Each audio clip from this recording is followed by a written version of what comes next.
second batch ng ng sisir na galing sa ating bagong incubator na gawa. Yan na sila, malalakas din sila. Ayan, itong natin incubator na bagong gawa. Ayan, yan yung itlog niya. Ayan, ayan, lahat ito siguro mga nasa 80 or 90 pieces na itlog na ito.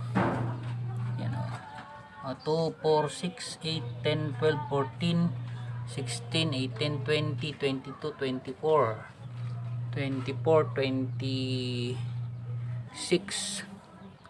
28, 30, 32, 34, 36, 38,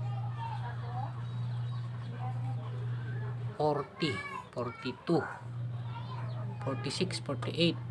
Wala na, namatay na. Automatic din kasi itong